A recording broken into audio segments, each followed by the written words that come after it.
శ్రీ గురుభ్యో నమ శ్రీ మహాగణాధిపతే నమ సరస్వత్యై నమ ఓం శ్రీమాత్రే నమ. అందరికీ కూడా సంక్రాంతి శుభాకాంక్షలు, ఆంగ్ల సంవత్సరాది శుభాకాంక్షలు తెలుపుతూ ద్వాదశ రాశి ఫలితాలకు వచ్చినట్లయితే మనకు రాబోయేటువంటి ఈ జనవరి మాసంలో ముఖ్యంగా పుష్యమాసము, ఈ పుష్యమాసం జనవరి మాసముగా ఉన్నది కాబట్టి ఈ పుష్యమాసంలో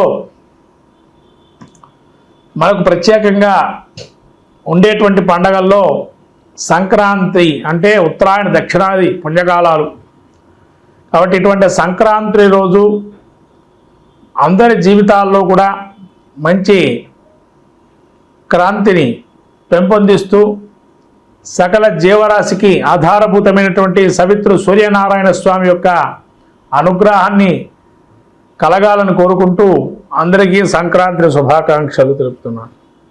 ప్రస్తుతం మనము ద్వాదశ రాశులకి సంబంధించి ప్రతి మాస ఫలితాల్లో మనం చెప్పుకున్నట్లుగా ఈ యొక్క మాసం పుష్యమాసంలో జనవరి మాసంలో యొక్క గ్రహస్థితి ఏ విధంగా ఉంది, ద్వాదశ రాశి ఫలితాలకు వచ్చినట్లయితే ముందుగా మేషరాశి వారి యొక్క ఫలితాలు. ఈ యొక్క మేషరాశి వారికి అశ్విని నక్షత్రం 4 పాదాలు, భరణి నక్షత్రం 4 పాదాలు, కృత్తికా నక్షత్రం 1వ పాదము మేషరాశికి చెందినవి. ఈ మేషరాశి యొక్క గ్రహస్థితి చూసినట్టయితే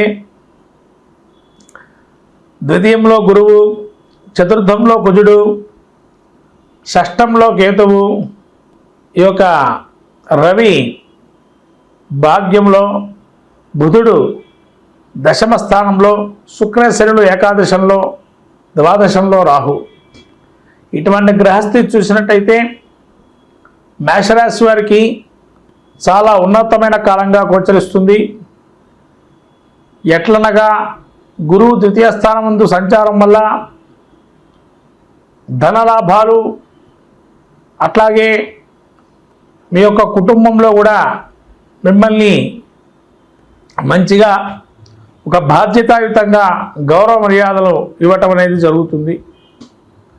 ఈ ద్వితీయ స్థానం నందు గురువు ఉండడం వల్ల ధనంలో కానీ కుటుంబంలో కానీ మిమ్మల్ని ఒక మంచిదైన స్థితిలో తీసుకెళ్తారు. ఈ గురువు యొక్క అనుగ్రహం పరిపూర్ణంగా ఉంది. అట్లాగే చతుర్థ స్థానంలో కుజుడు ఉండటం వల్ల ఇంతకాలము కూడా కొంతవరకు మీరు ఇబ్బంది పడుతున్న కాలం ఏదైతే ఉందో ధైర్యం చేయటం, సాహసం చేయటం అనే దానిలో కొన్ని విషయాల్లో మీరు సాహసోపేత నిర్ణయాలు తీసుకుంటారు. తద్వారా కార్యజయాన్ని కూడా సూచిస్తుంది. అట్లాగే మీ తోబుట్టువుల వల్ల కానీ లేదా మీ యొక్క సహచర వర్గంలో ఉండేటువంటి వారితో కానీ వాళ్ళ యొక్క సహాయ సహకారాలు విపరీతంగా ఉండి వాళ్ళ వల్ల మీకు కొంతవరకు ఒక నిర్ణయాధికారాన్ని కూడా మెండుగా తీసుకునేటువంటి అవకాశం ఉంది. అట్లాగే షష్ఠ స్థానంలో కేతు సంచారం వల్ల భక్తి, ఆధ్యాత్మికత, జ్ఞానభావాలు, అలాగే తీర్థక్షేత్ర యాత్ర, విరివిగా దైవక ధ్యానాన్ని చేస్తూ ముఖ్యంగా ధ్యానంతో పాటు వీరికి ఆకస్మికమైనటువంటి కొన్ని విషయాల సంగ్రహణం అవుతాయి. తద్వారా ముందుకెళ్తూ ఉంటారు. అలాగే వీరికి ఈ యొక్క భాగ్యస్థితి పొందినటువంటి రవి సంక్రాంతి నుంచి భాగ్యస్థితి నుంచి దశమ స్థానంలో అత్యద్భుతంగా గోచరిస్తుంది. బుద్ధిబలం మెండుగా గోచరిస్తుంది. మీ యొక్క బంధువుల వల్ల, స్నేహితుల వల్ల మీ యొక్క బుద్ధిబలాన్ని ప్రదర్శిస్తూ తదనుగుణంగా ఆలోచన జ్ఞానాన్ని పొంది సమయస్ఫూర్తితో సమస్యల్ని పరిష్కారం చేసుకుంటారు. అట్లాగే బంధుప్రీతిగా ఎవరైనా మిమ్మల్ని ఒక సహాయ సహకారాలు కానీ సూచనలు కానీ తీసుకునే అవకాశం ఉంటుంది. ఇట్లా మిమ్మల్ని ఒక మెట్టు అనేది అందరి సహకారంతో సమస్యని పరిష్కారం చేసుకొని ముందుకెళ్తారు. మీ యొక్క సహాయ సహకారాలు కూడా ప్రతి ఒక్కరికి అవసరంగా మారుతుంది. ఈ యొక్క మాసం అత్యద్భుతంగా ఉంది.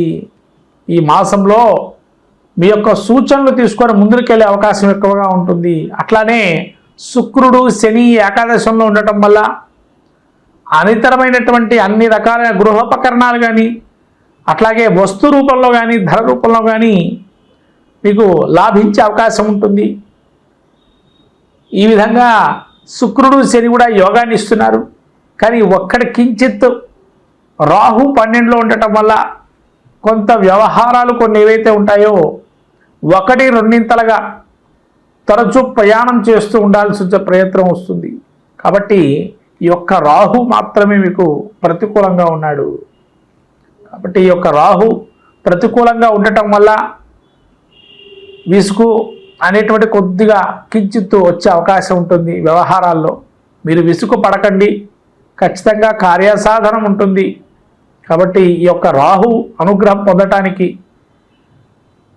ఈ సంక్రాంతి నుంచి ఎప్పుడైతే రవి మీకు 10లో ఉంటారో మీ యొక్క బుద్ధి బలాన్ని యోచనా తత్వాన్ని అత్యద్భుతంగా ప్రతి ఒక్కరు కూడా గమనించి మిమ్మల్ని ఆదర్శంగా తీసుకునే అవకాశం ఉంటుంది. కాబట్టి ఈ యొక్క మేషరాశి వారికి పుష్యమాసంలో రాబోయే సంక్రాంతి నుంచి అద్భుతంగా గోచరిస్తుంది. కాబట్టి చాలా జాగ్రత్తగా అందరి యొక్క మన్ననలు పొందుతూ సహాయ సహకారాలు తీసుకుంటూ మీ యొక్క సూచనలు ఎవరైతే సహాయపడగలుగుతారో వాళ్ళకి ఇచ్చి తద్వారా మీ యొక్క పేరు ప్రఖ్యాతలు సాధిస్తారు. మొత్తం మీద జనవరి మాసం అద్భుతంగా గోచరిస్తుంది. దుర్గాదేవి గుడికి కానీ లేదా మీ ఇంటి దగ్గర ఉన్నటువంటి ఏదైనా గ్రామదేవత గుడికి వెళ్ళి దండం పెట్టుకోవటం, కుంకుమార్చన చేసుకోవటం వల్ల ఈ రాహు యొక్క అనుగ్రహం కలుగుతుంది. తద్వారా ఇంకా సకలమైన కార్యాలు కూడా సిద్ధిస్తాయి. మొత్తం మీద ఈ ద్వాదశి రాశుల వారు ఈ సంక్రాంతికి ఏది పాటిస్తే మాకు బాగుంటుంది అనుకునే దానికి వస్తే ద్వాదశి రాశుల అందరూ కూడా సవిత్రు సూర్యనారాయణ స్వామికి ఉత్తరాయణ పుణ్యకాలంలో దానం, స్నానం, జపం, వ్రతం లాంటివి చేసుకోవటంతో కానీ లేకపోతేనా వచ్చేటువంటి బ్రాహ్మడికి స్వయంపాక దానం ఇవ్వటము, అట్లాగే ఏదైనా బెల్లము కానీ నువ్వులు కానీ అట్లానే తెల్ల నువ్వులండి, నల్ల నువ్వులు కావు, తెల్ల నువ్వులతో చేసే పదార్థాలని ఇవ్వటం వల్ల కూడా మనకుండేటువంటి ఆరోగ్య రుగ్మతల నుంచి బయటపడతాము.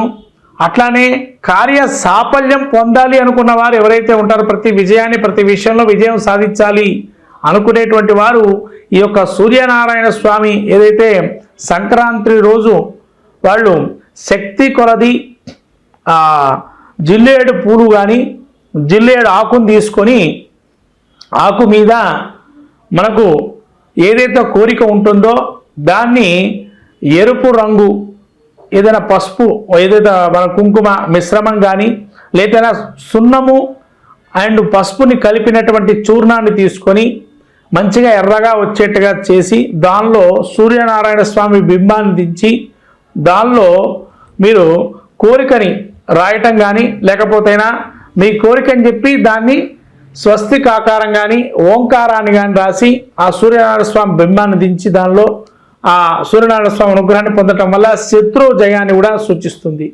ఇంకా కొంతమంది ఏదైనా అక్షరం రాయదలుచుకుంటే కనుక హ్రీం అనే అక్షరం రాయటం వల్ల ఆ తెల్ల జిల్లేడు ఒక ఆకులో సంక్రాంతి యొక్క స్వరూపంలో సూర్యనారాయణ స్వామిని హేంకార శబ్దంతో కనుక ఆరాధన చేస్తే మనకు అన్ని విజయాలు సాధిస్తూ సకలము కూడా విజయం సాధిస్తూ ఉంటాము. హ్రీంకార బీజాన్ని కనుక ఆ యొక్క తెల్ల జిల్లేడు ఆకు మీద రాసిన ఎరుపు రంగుతో రాసి ఆ రాసినటువంటి ఆకుని ఆంజనేయ స్వామి దగ్గర పెట్టడం వల్ల మంచి ఫలితాలు చేకూరుతాయి. ఈ విధంగా సంక్రాంతి రోజు ఈ విజయాన్ని సాధించే అవకాశానికి ఈ యొక్క సూచనలు చేసుకోవడం జరుగుతుంది. మొత్తం 12 రాసుల వారు ఇది పాటిస్తే కూడా మరి మంచిది. హరి ఓం.